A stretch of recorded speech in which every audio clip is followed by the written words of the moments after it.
خبر کے اگلے حصے میں بات کرتے ہیں۔ ایران کا کہنا ہے کہ جوہری مذاکرات میں اہم مسائل پر اختلافات برقرار ہیں۔ ترجمان ایرانی وزارت خارجہ سید خطیب زادہ کے مطابق ایران پر پابندیوں سے متعلق اہم مسائل ابھی باقی ہیں۔ مسائل کی وجہ سے ابھی تک جوہری معاہدہ بحال نہیں ہو سکا۔ ضمانت درکار ہے کہ امریکہ دوبارہ معاہدے سے باہر نہیں نکلے گا۔ فریقین بات چیت میں واپس آئیں تاکہ معاہدے کو حتمی شکل دی جا سکے۔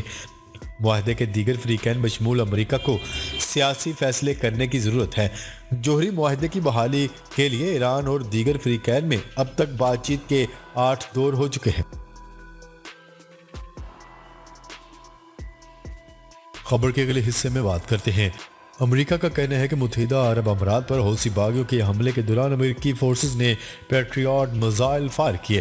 وائٹ ہاؤس کی پریس سیکرٹری جین سیکی نے میڈیا بریفنگ میں کہا ہے کہ امریکی فورسز نے حوثی باغیوں کی جانب سے بیلسٹک میزائل فائر کرنے کی جوابی کارروائی میں زمین سے فضا میں مار کرنے والے پیٹریاٹ میزائل استعمال کیے۔ کارروائی متحدہ عرب امارات کی فورسز کے ساتھ مشترکہ طور پر کی گئی۔ پریس سیکرٹری کا مزید کہنا تھا کہ امریکی صدر جو بائیڈن نے وزیر دفاع کو متحدہ عرب امارات اور سعودی عرب کو حوثی باغیوں کی جانب سے ہر ممکن مدد فراہم کرنے کے احکامات جاری کیے تھے۔ انہوں نے مزید کہا ہے کہ امریکہ متحدہ عرب امارات کے ساتھ قریبی رابطے میں ہے اور مل کر کام کر رہا ہے۔ تمام خطرات کا متحدہ عرب امارات اور اس کے لوگوں کا تحفظ یقینی بنائیں گے۔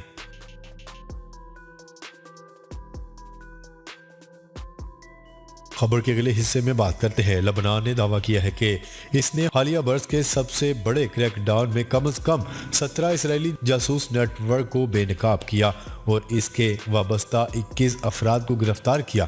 غیر ملکی خبرساں ادارے AFP کی رپورٹ کے مطابق قائم مقام وزیر اطلاعات عباس حلبی نے بتایا ہے کہ وزیر داخلہ بسام مولوی نے کابینہ کو آگاہ کیا ہے کہ سیکیورٹی فورسز نے اسرائیل کے لیے کام کرنے والے 17 جاسوسی نیٹ ورک پر قابو پا لیا ہے۔ خیال رہے کہ ہمسایہ ممالک لبنان اور اسرائیل ابھی تک حالت جنگ میں ہیں۔ عباس حلبی نے اسرائیلی نیٹ ورکس میں کام کرنے والے افراد کی تعداد بتائے بغیر کہا ہے کہ یہ مقامی اور علاقائی طور پر کام کرتی ہیں۔ انہوں نے کہا ہے کہ یہ گرفتاریاں لبنان کے اندرونی سیکیورٹی فورسز کی جانب سے کی گئی کارروائی کا حصہ تھیں، جبکہ پارلیمنٹ کے اسپیکر نے آپریشن کو شاندار کامیابی قرار دیا۔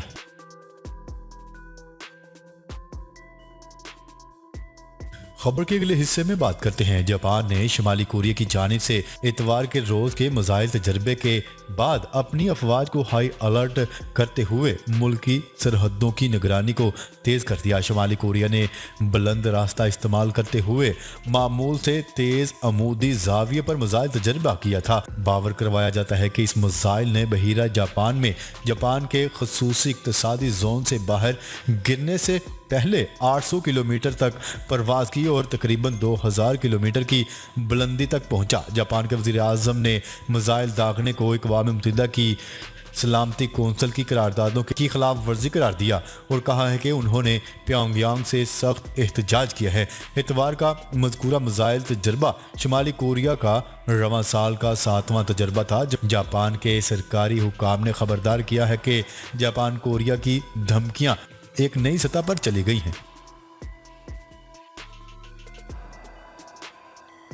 خبر کے اگلے حصے میں بات کرتے ہیں۔ جاپان کا F-15 طیارہ اڑان بھرنے کے بعد لاپتہ ہو گیا۔ جاپانی وزارت دفاع کا کہنا ہے کہ آج لاپتہ ہونے والا F-15 طیارہ جاپانی ایئر سیلف ڈیفنس فورس کا ہے۔ طیارے کے لاپتہ ہونے سے متعلق تحقیقات جاری ہیں۔ جاپانی وزارت دفاع کے مطابق طیارے نے وسطی جاپان کے کوماٹسو ایئر بیس سے ٹیک آف کیا اور مقامی وقت کے مطابق شام 5:30 بجے کے قریب بحیرہ جاپان پر محو پرواز تھا، جس کا فاصلہ ایئر بیس سے 5 کلومیٹر ہے۔ وہاں ریڈار سے غائب ہو گیا۔ جاپانی فضائی دفاعی نظام کے ترجمان کے مطابق طیارہ 2 افراد کی گنجائش والا ہے، لیکن اس وقت یہ پتہ نہیں چل سکا کہ اس میں کتنے افراد موجود تھے۔ اس حوالے سے تحقیقات جاری ہیں۔